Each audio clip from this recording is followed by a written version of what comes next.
सालों पहले लुप्त हो चुके ऐसे डायनासोर्स की प्रजातियां जो कहीं न कहीं आज मॉडर्न जमाने में भी जिंदा हैं। लेकिन जब कुछ रिसर्चर्स ने उन्हें ढूंढने की कोशिश की तब जाकर वो इतनी ज्यादा तबाही मचाते हैं कि उसे भुलाया नहीं जा सकता। इस एडवेंचरस कहानी की शुरुआत होती है शहर के बाहर की तरफ एक छोटे लेक को दिखाते हुए, जिसमें कि हम एक नाव देख रहे थे और मैट के अंदर दो लोग मौजूद होते हैं। उन्हीं में से एक इन्वेस्टिगेशन ऑफिसर था जिसका नाम मैट होता है और उसके साथ हैंक नाम का एक शेरिफ भी था। मैट तो जल्द से जल्द अंडर वाटर डाइविंग गियर्स पहनने लग जाता है क्योंकि उसे पानी के अंदर जाकर देखना था। एक्चुअल बात ये थी कि कल के दिन पर कई सारे स्कूल स्टूडेंट्स यहाँ पर आने वाले हैं। ये उनकी स्कूल एक्टिविटीज से रिलेटेड काम है, तो ये सब इंश्योर करना मैट को ही काम दिया गया है कि यहाँ कोई खतरा तो नहीं है। हालांकि हैंक नाम का वो शेरिफ मैट को मना भी करता है क्योंकि उसने यहाँ पर कई सारे जानवरों को गायब होते हुए देखा है। पर मैट का यहाँ कहना था कि इस जगह पर क्रोकोडाइल्स के अलावा कोई भी नहीं हो सकता और क्रोकोडाइल्स को मारने के लिए उसने वेपन्स तो लिए ही थे, इसीलिए मैट को कोई भी डर नहीं लग रहा होता।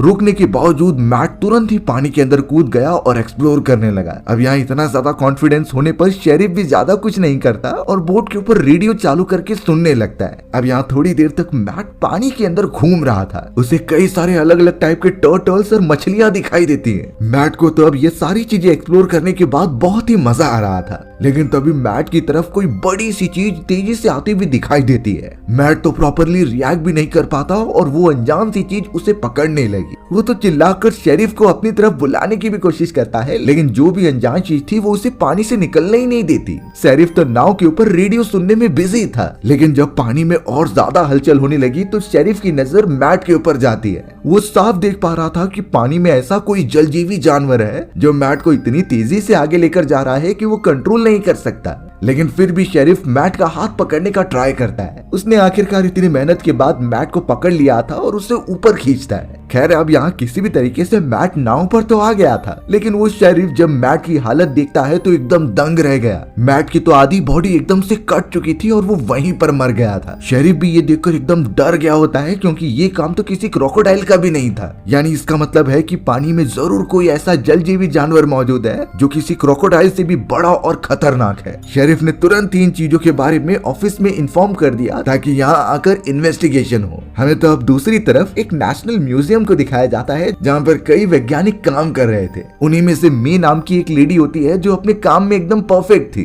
तभी अचानक मे को केविन नाम का एक मैनेजर अपने पास बुलाता है, लेकिन मे जब वहाँ से गुजर रही थी तो उसके सामने उसकी फ्रेंड कैली आ गई। कैली भी एक वैज्ञानिक थी जो कई सारे डायनासोर्स के हड्डियों पर रिसर्च कर रही होती है, लेकिन मे देख रही थी कि कैली बहुत ही ज्यादा उदास है। उसे कुछ तो ऐसी रियलिटी पता चली है जो वो एक्सेप्ट नहीं कर पा रही। मे जब कैली को जाकर शांत रहने के लिए कहती है तब जाकर कैली ने वो रियलिटी बताई। कैली ने कहा कि केविन जो उसका पहले बॉयफ्रेंड था उसने उसके ऊपर चीट किया है, वो भी किसी और के साथ नहीं, उसी की फ्रेंड मे के साथ। मे तो सामने ही खड़ी थी और वो समझ चुकी है कि कैली जान गई है सारी चीजें, इसीलिए उसने कैली को साफ बता दिया कि तुम जब से यहाँ आई थी उससे पहले केविन उसके साथ है और अब ये पूरी चीजें केविन के ऊपर है कि वो किसके साथ रहना चाहता है। कैली तो अपनी फ्रेंड की इन बातों से और भी ज्यादा दुखी हो गई। प्रोफेशनली वो दोनों तो एकदम बेस्ट थे, लेकिन यहाँ पर्सनल लाइफ में उनकी पूरी धज्जियां उड़कर रखी गई है। खैर मे तो इन चीजों के बारे में बोलकर चली जाती है, पर कैली के मन में अजीब सी ओवर थिंकिंग चल रही होती है। अब हमें उसी लेक के पास जैक नाम का एक ऑफिसर दिखाया जाता है जो शेरिफ हैंक के साथ मौजूद था। जैक को जब मैट नाम के ऑफिसर की मौत के बारे में पता चला तो वो यहाँ पर इन्वेस्टिगेशन करने आ गया।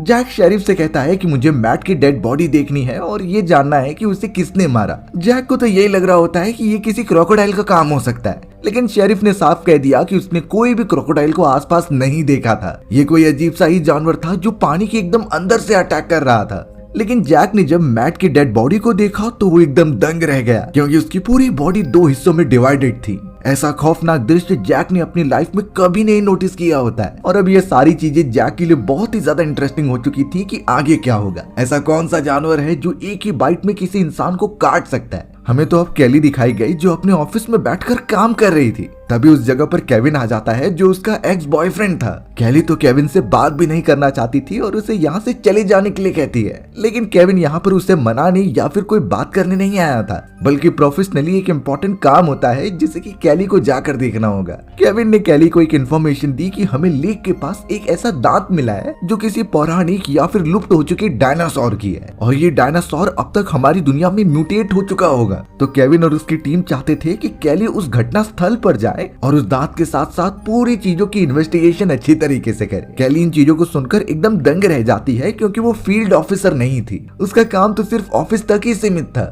लेकिन तब जाकर पता चला कि मी ने केविन को ये करने के लिए कहा है, इसीलिए अब कैली के पास कोई ऑप्शन ही नहीं बचता।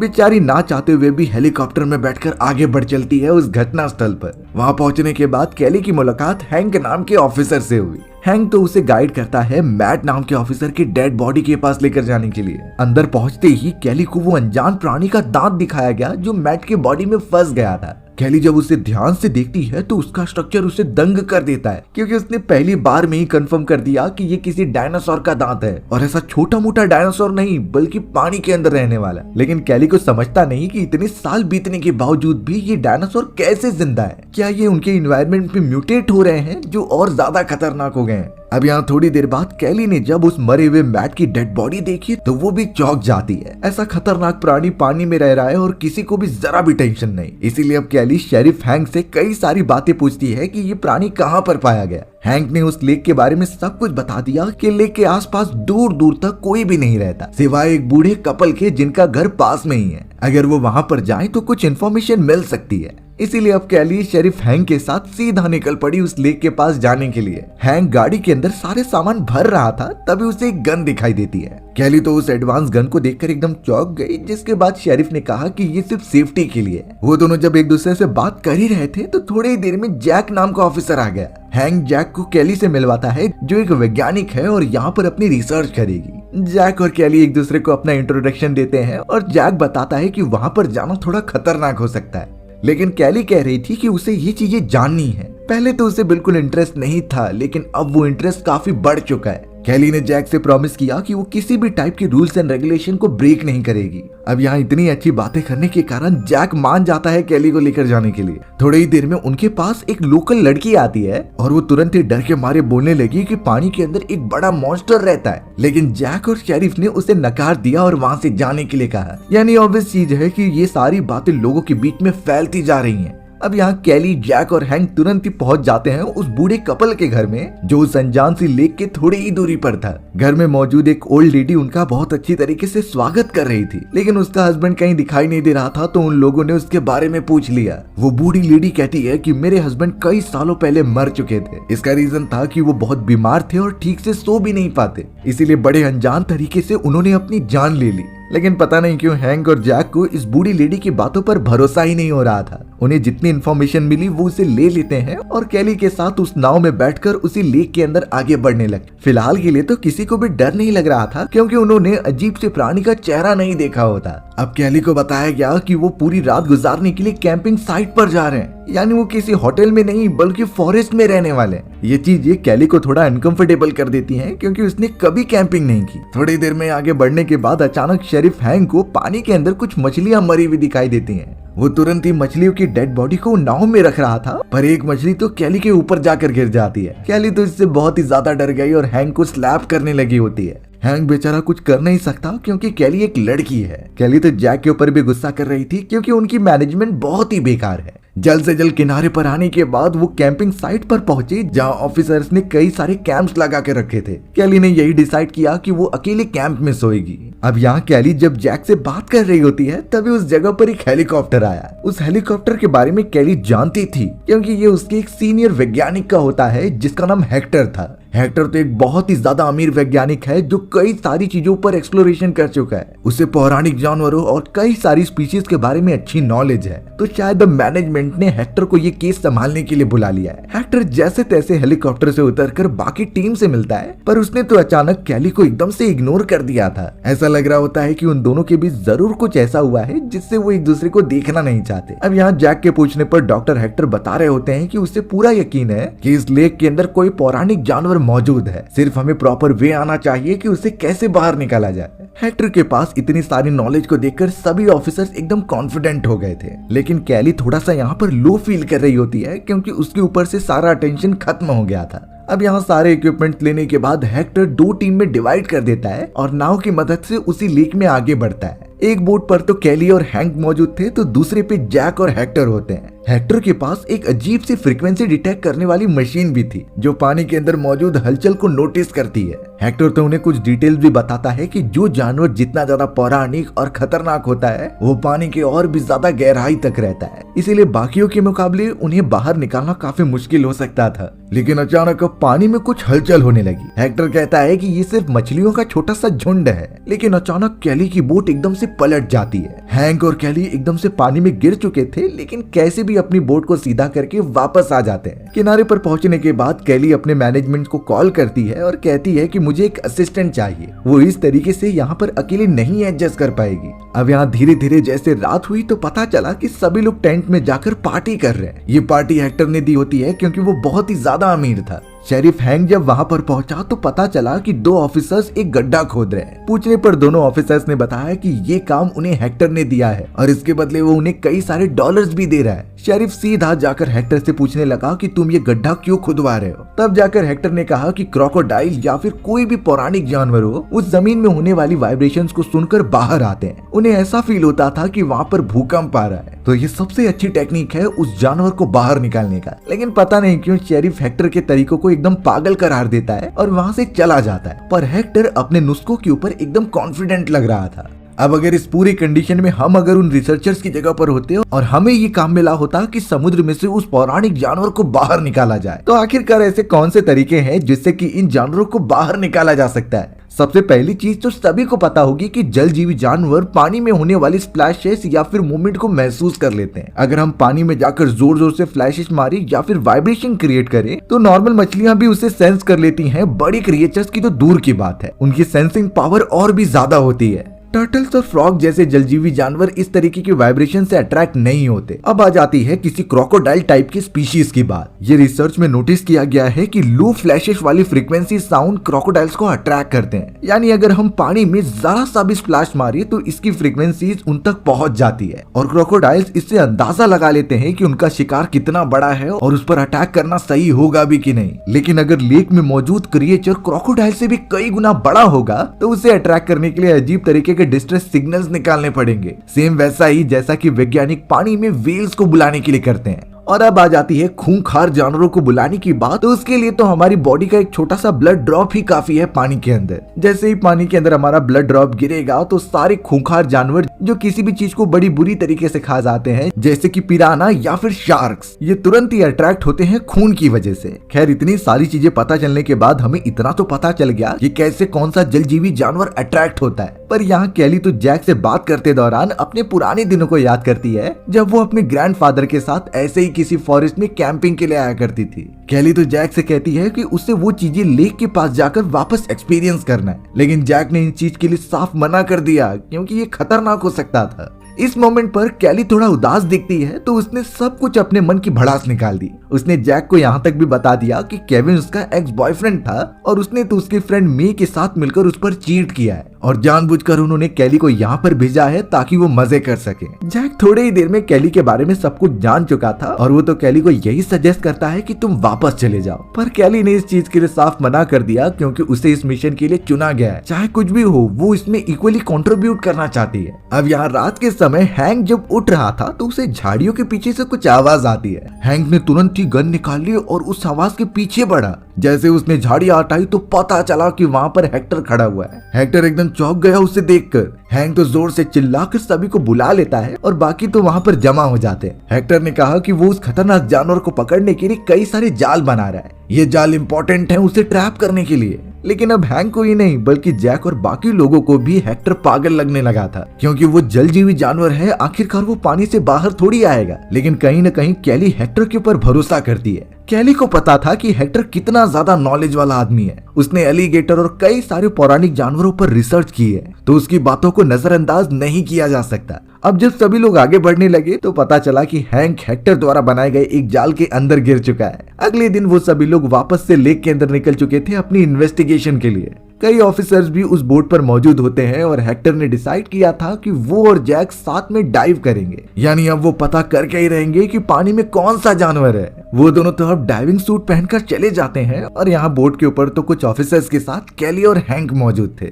उन्होंने जल्द से जल्द एक छोटा सा डिवाइस भी अंदर डाल दिया जो थोड़ी सी फ्रीक्वेंसीज क्रिएट करता है। यानी ये वही डिवाइस है जिससे कि बड़े बड़े जलजीवी जानवर अट्रैक्ट होते हैं। हैंक तो यहाँ पर कैली से कहता है कि ये सारी चीजें काफी खतरनाक हो सकती हैं। मैट नाम का ऑफिसर भी इसी तरीके से अंडर वाटर डाइव कर रहा था और उसकी बुरी तरीके से मौत हो गई। तो फिर हेक्टर और जैक को इस तरीके से जाने की क्या जरूरत है। लेकिन कैली हैंक को समझाती है कि सब ठीक हो जाएगा, वो दोनों बहुत ज्यादा एक्सपीरियंस्ड हैं और अपना काम खत्म करके वो आ जाएंगे। जैक और हेक्टर अंदर अंदर पानी की गहराइयों में जाते हैं और उन्हें तो हॉर्स से लेकर कई बड़े बड़े जानवरों की डेड बॉडी मिली थी। यानी कोई तो है जो इन्हें मारकर खाते जा रहा है। जैसे तैसे वो पानी के अंदर अपनी इन्वेस्टिगेशन कर रहे थे, लेकिन अभी तक उस जानवर के बारे में कोई भी क्लू नहीं मिला होता। कैली, हैंक और कुछ ऑफिसर्स जैसे ही बोट के ऊपर होते हैं तभी पता चला कि बोट को कोई खींच रहा है। इस झटके के कारण कैली तो पानी में ही गिर गई थी। अब ये फ्लैशेस जैसे ही जैक और हेक्टर को पता चल रहे थे तो वो भी ऊपर आने लगे। जल्द से जल्द कैली, जैक और हेक्टर को बोट के ऊपर ले लिया जाता है, लेकिन तभी अचानक पानी के अंदर कुछ बुलबुले दिखाई देते हैं। इसीलिए वो अपनी बोट लेकर थोड़ा और पास जाने लगी और पता चला कि अगले ही मोमेंट में पानी के अंदर से कोई तो बाहर निकला है और एक दूसरे ऑफिसर के सर पर हमला करके उसका सर काट कर ही लेके चला जाता है। उस ऑफिसर की बची हुई डेड बॉडी तो बोट पर गिर गई और ये खौफनाक सीन देखने के बाद तो सभी एकदम दंग रह गए थे। जल्द से जल्द जान बचाकर वो किनारे पर आते हैं और इन सारी एक्सपेरिमेंट की चीजों को वो नोट डाउन भी करते जा रहे थे। कैली तो एकदम से सदमे में थी क्योंकि वो खतरनाक जानवर बाहर आकर उनके साथी को मार कर चला गया और देखने से तो ऑब्वियसली वो कोई क्रोकोडाइल तो नहीं लग रहा था। किनारे पर आने के बाद हैंक हेक्टर के ऊपर बहुत ही ज्यादा गुस्सा था क्योंकि उसके तरीके बहुत ही बेकार थे। यहाँ हैंक के एक साथी की जान चली गई है और हेक्टर अभी भी यही सोच रहा है कि क्रिएचर को कैसे पकड़ा जाए। एक मोमेंट पर तो उन दोनों में काफी बहस भी होने लगती है और हैंक हेक्टर की तरफ बढ़ रहा था मारने के लिए। अच्छी बात हुई कि जैक और कैली भी उस जगह पर आकर उसे शांत करते हैं, लेकिन हैंक जैसे ही थोड़ा और आगे बढ़ा तभी वो हेक्टर द्वारा बनाए गए एक जाल में फंस जाता है। वो तो एकदम उल्टा होकर चिल्ला रहा था कि उसे नीचे उतारो, पर हेक्टर ने जैसे ही वो ट्रैप ओपन किया तो हैंक एक लकड़ी उठाकर हेक्टर को मारने के लिए बढ़ता है। सभी उन दोनों के पीछे जाने लगे कि वो एक दूसरे को चोट ना पहुंचाएं, पर अचानक हमें एक भालू दिखाई दिया जो सीधा उनकी तरफ बढ़ रहा होता है। देखकर लगता नहीं कि वो भालू उन पर अटैक करेगा, लेकिन जैसे ही वो लेक के पास से गुजरा तभी पानी में से कोई बड़ी सी चीज बाहर आई। ये एक म्यूटेटेड क्रोकोडाइल था जिसका साइज नॉर्मल क्रोकोडाइल से कई गुना बड़ा होता है। उसने तुरंत ही उस बड़े से भालू को पकड़ा और अपने दांतों में दबाकर पानी में लेकर चला गया। सभी एकदम दंग रह गए उसे देखते हुए, क्योंकि इतना बड़ा क्रोकोडाइल उन्होंने इमेजिन नहीं किया था। लड़ना झगड़ना छोड़कर वो वापस कैंपिंग वाले साइट पर आते हैं और कैली और हेक्टर तो चेक करने लगते हैं कि वो कौन सी स्पीशीज का क्रोकोडाइल था। जिस तरीके की उसकी बनावट होती है ऐसी स्पीशीज तो आज तक डिस्कवर भी नहीं की गई होती।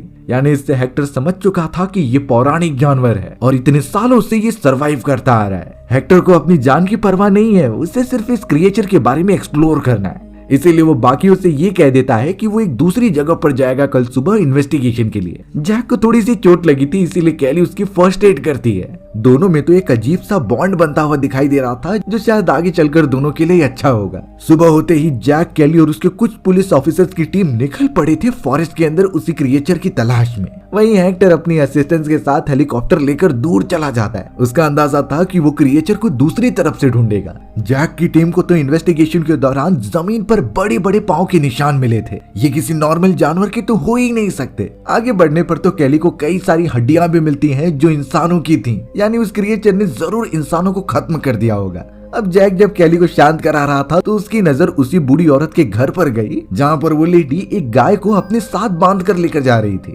बायनोकुलर से जब वो देखते हैं तो पता चला सामने की तरफ वही क्रिएचर मौजूद है और वो पानी के किनारे उसका वेट कर रहा है। वो बूढ़ी लेडी उस गाय को पास में रख देती है और क्रिएचर उस पर झपट्टा मारकर खा लेता है। अब ये सारी चीजें वो बूढ़ी औरत क्यों कर रही थी, यही पूछने के लिए सभी उसके पास चले गए। हैंक और जैक तो गुस्सा होने लगे थे कि तुमने आखिरकार हमसे झूठ क्यों कहा। तब जाकर वो बूढ़ी लेडी बताती है कि वो इस क्रिएचर को कई सालों से खिलाते आ रही है और इसी क्रिएचर ने उसके हस्बैंड को कई साल पहले मारा था। वो नहीं चाहती कि उसकी हालत भी वैसी हो जाए, इसीलिए वो हर महीने उसे खाने की चीजें देती है। हैंक इस बात से बहुत गुस्सा हो रहा था कि उस बूढ़ी लेडी ने उनसे इतनी बड़ी बात छुपाई। तो अब जब तक पूरी इन्वेस्टिगेशन कंप्लीट नहीं हो जाती, हैंक ने उस बूढ़ी लेडी को हाउस अरेस्ट पर रख दिया था। यानी वो इन्वेस्टिगेशन खत्म होने तक घर से बाहर नहीं निकल सकती। उन लोगों ने क्रिएचर को तो देख लिया है, पर उसे अब पकड़ना होगा। दूसरी तरफ हेक्टर उस स्पॉट पर पानी के अंदर जाने का डिसाइड करता है। हेक्टर की असिस्टेंट रिक्वेस्ट करती है कि तुम पानी में मत जाओ, लेकिन हेक्टर मानता ही नहीं और डाइविंग सूट पहनकर कूद पड़ता है पानी में। हेक्टर के असिस्टेंट ने बाकियों को इस बारे में इन्फॉर्म कर दिया था, लेकिन अब जो चीजें होने वाली हैं वो दिल दहला देंगी। हेक्टर तो अब डाइविंग सूट पहनकर तुरंत ही पानी में कूद गया और हेलीकॉप्टर से दूर आ गया। वो तो पूरा ट्राई कर रहा था कि फ्लैशेस मारने का ताकि क्रिएचर उसके सामने आए, और होता भी कुछ ऐसा ही है। थोड़ी देर बाद हेक्टर जैसे ही पीछे मुड़ता है तो वो बड़ा सा क्रोकोडाइल उसके सामने था। वो तो वेट ही कर रहा होता है कि कब वो उसके ऊपर हमला करे। हेक्टर ने पहली बार इतने बड़े क्रिएचर को अपने सामने देखा होता है। उसे तो कुछ समझ ही नहीं रहा था कि आखिर वो इस सिचुएशन में क्या करे। लेकिन शॉकिंग बात होती है कि उस बड़े से क्रोकोडाइल ने हेक्टर के ऊपर तब हमला नहीं किया। इसी मौके का फायदा उठाकर हेक्टर सीधा हेलीकॉप्टर में आ जाता है। उसने अपनी असिस्टेंट से कहा कि हमें निकलना होगा यहाँ से। तभी उस बड़े से क्रोकोडाइल ने उसका नीचे वाला हिस्सा पकड़ लिया। उसके अंदर इतनी ज्यादा ताकत होती है कि हेलीकॉप्टर को भी खींच ले रहा था। पर बाद में हेक्टर ने अपनी गन निकालकर कई बार उसे शूट करना स्टार्ट कर दिया। इसी वजह से वो क्रोकोडाइल हेलीकॉप्टर को छोड़ देता है और वो उड़ते हुए दूसरी तरफ पहुंच गए। हेक्टर और उसकी असिस्टेंट जल्द से जल्द लैंड होते हैं बाकियों के पास, और वो तो जैक और पूरी टीम को सब बता देता है कि कैसे उस क्रिएचर ने हमला किया उनके ऊपर। उल्टा जैक हेक्टर के ऊपर ही गुस्सा हो रहा था, क्योंकि उन्होंने पहले ही मना किया था कि तुम इस तरीके से अकेले मत जाओ। हेक्टर एकदम शॉक था और वो जाकर टेंट में बैठ जाता है। कैली तुरंत ही उसके पास गई और कहा कि तुम अब से पानी में मत जाना, पर हेक्टर यही लास्ट में कहता है कि वो क्रिएचर हमें भी नहीं छोड़ने वाला। अब जैक ने बाकियों को एक बुरी खबर दी कि वो ये मिशन बंद कर रहे हैं। आगे से ये मिशन आर्मी ऑफिसर संभालेंगे जो शायद उस क्रोकोडाइल को जान से मारने वाले हैं। तो अब जैक की टीम को इंस्ट्रक्शंस मिले हैं कि वो अपनी रिसर्च बंद करके यहाँ से चले जाएं। हेक्टर को जब ये बात पता चली तो वो ये चीजें के अगेंस्ट हो चुका था, क्योंकि ऐसे क्रोकोडाइल्स की स्पीशीज शायद दुनिया में एक ही मौजूद है और इसके ऊपर रिसर्च करना बहुत जरूरी हो सकता है। कैली भी इस चीज से राजी हो रही थी। इसीलिए अब हेक्टर और कैली ने मिलकर जैक को इस तरीके से मना लिया कि वो उस बड़े से क्रोकोडाइल को ट्रांसक्यूलाइजर देकर बेहोश कर देंगे, और ये सारी चीजें उन्हें मिलिट्री ऑफिसर्स की टीम आने से पहले करनी होंगी। जैक भी इन चीजों से राजी हो जाता है, इसीलिए उन्होंने क्रिएचर को ललचाने के लिए एक ट्रैप प्लान कर लिया। हेक्टर हेलीकॉप्टर को चलाता है और उसी से बूढ़ी औरत की एक गाय को उससे बांध लिया था, यानी वो उस क्रिएचर को अट्रैक्ट करने के लिए गाय को चारा बना रहे थे। हैंक ने भी जल्द से जल्द अपने सारे वेपन्स निकाल लिए और ट्रांसक्यूलाइजर गन भी वहाँ पर मौजूद होती है। उनका काम था कि सिर्फ क्रिएचर जब बाहर आए तो उसके ऊपर ट्रांसक्यूलाइजर मारकर बेहोश करना। अगर सिचुएशन आउट ऑफ कंट्रोल होगी तो हैंक उसे जान से मार देगा। कई देर बीतने के बावजूद भी क्रिएचर बाहर नहीं आता, लेकिन जब रात का समय हुआ तब पानी में हलचल दिखाई दी। वो क्रोकोडाइल धीरे धीरे सच में बाहर आ रहा था काऊ को खाने के लिए, पर हेक्टर जो हेलीकॉप्टर चलाता है वो काऊ को आगे लेकर जा रहा था। इससे वो क्रिएचर एटलीस्ट पानी से बाहर तो आएगा ही। लेकिन प्रॉब्लम इस बात की हो गई कि हेलीकॉप्टर एकदम आउट ऑफ कंट्रोल हो जाता है। बेचारा हेक्टर हेलीकॉप्टर के साथ ही पानी में गिर चुका था। सभी उसकी मदद करने के लिए पानी में जाने की कोशिश करते हैं, पर हेक्टर कैसे भी करके पानी पर तैर रहे हेलीकॉप्टर के अंदर बैठ जाता है। वो बड़ा सा क्रोकोडाइल हेक्टर पर हमला करने की कोशिश बहुत बार कर रहा था। हैंक और बाकी लोगों ने भी उस पर ट्रैंकुलाइजर फायर करना स्टार्ट भी कर दिया, पर किसी का भी अच्छे से निशाना ही नहीं लगता। हैंक जब तुरंत ही पानी में चला जाता है तो क्रोकोडाइल उसकी वाइब्रेशन सुनकर वहां बढ़ गया। हैंक ने जैसे ही फायर करना स्टार्ट किया तो वो क्रोकोडाइल उस पर हमला कर देता है। बेचारा वो कैसे भी करके किनारे पर आ रहा था और पहली बार वो क्रिएचर उनके सामने आया है। उसका साइज इतना ज्यादा बड़ा था कि किसी व्हेल को भी ये मार कर खा जाए। सभी गाड़ी पर बैठते हैं और जैक तो फायर भी कर रहा था, लेकिन बदकिस्मती की बात ये हुई कि कैली नीचे गिर जाती है। क्रोकोडाइल तो कैली की तरफ ही बढ़ रहा था। कैली अपनी जान बचाकर पानी के अंदर भागने का डिसाइड करती है। गोलियां मानो उस क्रिएचर के ऊपर बिल्कुल असर ही नहीं कर रही हो। कैली तो अपनी जान बचाने के लिए पानी के अंदर डुबकी लगा लेती है और वो क्रिएचर भी पानी में चला गया था, यानी अब खतरा और ज्यादा बढ़ गया है। कैली एक लंबे पत्थर के पीछे जाकर छुप जाती है और क्रिएचर भी उसके आसपास घूमने लगा। देखकर लग रहा था कि कैली अब मरने वाली है, पर अच्छी बात हुई कि उस पत्थर की वजह से क्रोकोडाइल उसे पकड़ नहीं पाता। कैली तुरंत ही ऊपर जाती है और हेक्टर उसे हेलीकॉप्टर के किनारे पर ले लेता है। हैंक ने तो अब डिसाइड कर लिया था कि वो उस क्रोकोडाइल को मार कर रहेगा। अब जैसे ही क्रोकोडाइल हेलीकॉप्टर पर हमला करने आता है तभी हेक्टर और कैली दूसरी तरफ से कूद जाते हैं और वो क्रोकोडाइल हेलीकॉप्टर के दरवाजे के बीच में ही फंस गया और उन्होंने तुरंत उसके बॉडी पर ट्रांसक्यूलाइजर मारना स्टार्ट कर दिया। होता यह है कि वो क्रोकोडाइल धीरे धीरे बेहोश होने लगा था। हेक्टर और कैली जब किनारे पर पहुंचते हैं तो पता चला कि एक दूसरा क्रोकोडाइल हेक्टर पर हमला कर रहा है। अब इस मोमेंट पर हैंक पीछे नहीं हटता और हेक्टर को साइड में करके दूसरे एलिगेटर को मार देता है। थोड़ी देर में ही वहां पर आर्मी ऑफिसर्स की टीम पहुंच गई थी और उन्होंने जब हेलीकॉप्टर के अंदर फंसे हुए उतने बड़े विशालकाय क्रिएचर को देखा तो वो सब भी दंग रह जाते हैं। जल्द से जल्द मेडिकल ट्रीटमेंट बुलाई गई और जितने भी घायल मेंबर्स हैं उन्हें हॉस्पिटल पहुंचाया गया। कैली तो अब जैक के साथ आगे की जिंदगी गुजारने का डिसाइड कर रही थी और अब उस बड़े से क्रिएचर को दूसरी तरफ लाया जा रहा था ताकि उसके ऊपर रिसर्च की जाए। लेकिन हमें दिखाया जाता है कि वही बूढ़ी लेडी लेक के किनारे बैठकर किसी को खाना खिला रही है। ये कोई और नहीं बल्कि उसी क्रिएचर के बच्चे थे। यानी एक तरीके से वो बूढ़ी लेडी उस खतरनाक चीजों को और भी ज्यादा बड़ा कर रही है। हमारी कहानी इसी तरीके से यहीं खत्म हो गई। सो व्यूअर्स, अगर आपको मेरा नरेशन 1% भी अच्छा लगा होगा ना, तो वीडियो को लाइक एंड चैनल को सब्सक्राइब जरूर कर देना। मिलते हैं इसी तरीके की मजेदार वीडियोस में, तब तक के लिए बाय बाय।